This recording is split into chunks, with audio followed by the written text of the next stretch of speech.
ہفتے میں 2-3 دفعہ مجھے اپنے پروفیشنل جاب کے لیے صبح سویرے اٹھنا پڑتا ہے۔ مجھے جلدی اٹھنے سے چڑ رہی ہے اور اس وجہ سے سرکاری نوکری کا کبھی زندگی میں سوچا تک نہ تھا۔ حالانکہ یونیورسٹی بعد ملتان میں چند برس بے روزگار رہا، مشکلات دیکھیں، سب دوست کالج میں لیکچرز تک لگ گئے، لیکن میں ضد پر قائم رہا کہ نہ بھائی، صبح کون اٹھ کر کالج پڑھانے جائے۔ زندگی میں کام وہ کریں گے جس میں صبح نہ اٹھنا پڑے۔ لیکن زندگی میں 2 کام ایسے تھے جو صبح اٹھ کر بڑی محبت سے کیے ہیں۔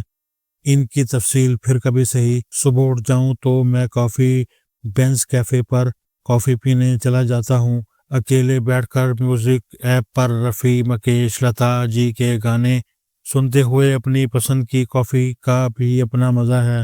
خیر، اکثر وہاں جوتے پالش کرنے والے نوجوان پھر رہے ہوتے ہیں۔ میرے جوتے گھر سے پالش بھی ہوں تو بھی ان سے کرا لیتا ہوں کہ چلیں ان کی مزدوری بن جائے گی، صبح سویرے یہ ناشتہ ہی کر لیں گے یا ان کا میٹر ڈاؤن ہو جائے گا۔ صبح سویرے انکار کرنے کا مطلب ہے ان کا دن شاید برا گزرے۔ کل پرسوں F6 کی کافی بینچ پر بیٹھا تھا، ایک نوجوان لڑکا آیا اور کہا پالش کرانی ہے۔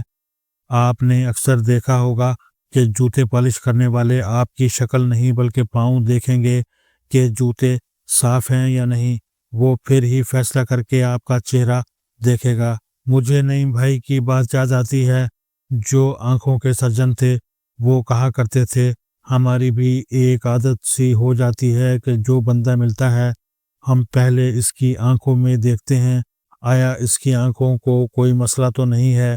اس طرح جوتے پالش کرنے والا بھی آپ کی شکل کی بجائے جوتوں پر نظر ڈالتا ہے اور جوتوں کی حالت دیکھ کر ہی وہ فیصلہ کرتا ہے کہ اس نے پالش کرنے کا پوچھنا ہے یا نہیں۔ خیر، اس نوجوان کے کہنے پر میں نے جوتے اتار دیے۔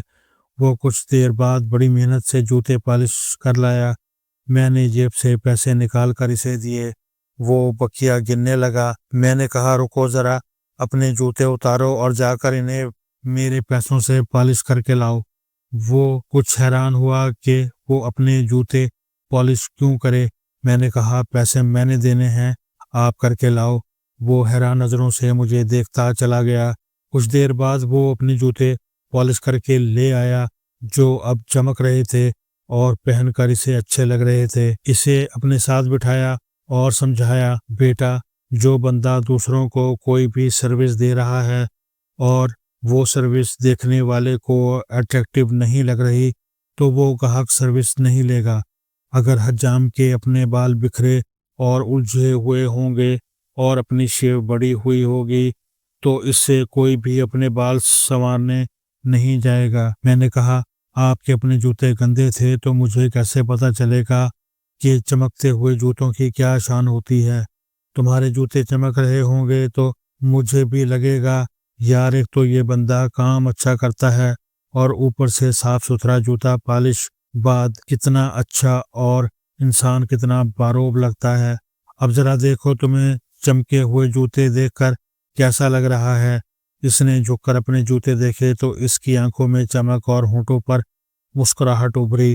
میں نے کہا صبح سویرے کام پر نکلنے سے پہلا جوتا جو تم نے پالش کرنا ہے وہ اپنا جوتا ہے۔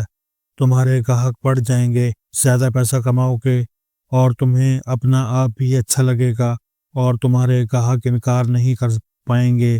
جیسے تم دوسروں کے جوتے دیکھ کر فیصلہ کرتے ہو کہ اس سے پالش کرانے کا پوچھنا ہے یا نہیں، اس طرح گاہک نے بھی تمہارے جوتے دیکھ کر فیصلہ کرنا ہے کہ اس نوجوان سے اپنے جوتے پالش کرانے ہیں یا نہیں۔ جب وہ اٹھ کر گیا تو میں نے محسوس کیا وہ چلتے ہوئے اپنے چمکتے جوتوں کو دیکھ رہا تھا۔